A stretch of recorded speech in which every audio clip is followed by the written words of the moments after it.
23 বছর বাদ নাগপঞ্চমী ও শ্রাবণ সোমবার একসাথে পড়েছে, তাই এই নাগপঞ্চমীতে অবশ্যই করুন এই কাজগুলি। নম্বর 1, আর্থিক সংকট দূর করবার জন্য নাগ দেবতার প্রতিমা ও শিবলিঙ্গে কাঁচা দুধ ও নীল রঙের অপরাজিতা ফুল অর্পণ করুন। নম্বর 2, তামা, আটা অথবা রূপোর নাগ দেবতা ভগবান শিবকে অর্পণ করে রুদ্রাভিষেক করুন। নম্বর 3, কাল সর্পদোষ দূর করবার জন্য মহামৃত্যুঞ্জয় মন্ত্রের 108 বার জপ করুন। নম্বর 4, নাগপঞ্চমীর দিন ভুল করেও জীবিত সাপেদের দুধ অর্পণ করবেন না, কারণ তা সাপেদের পক্ষে ক্ষতিকর। তাই নাগ দেবতার মূর্তিতেই দুধ অর্পণ করবেন। বলো হর হর মহাদেব।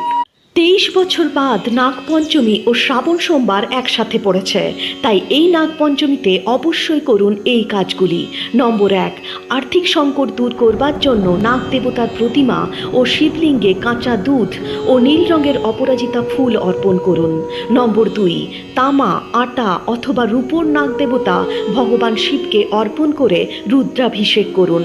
নম্বর 3, কাল সর্পদোষ দূর করবার জন্য মহামৃত্যুঞ্জয় মন্ত্রের 108 বার জপ করুন। নম্বর 4, নাগপঞ্চমীর দিন ভুল করেও জীবিত সাপেদের দুধ অর্পণ করবেন না, কারণ তা সাপেদের পক্ষে ক্ষতিকর। তাই নাগ দেবতার মূর্তিতেই দুধ অর্পণ করবেন। বলো হর হর মহাদেব।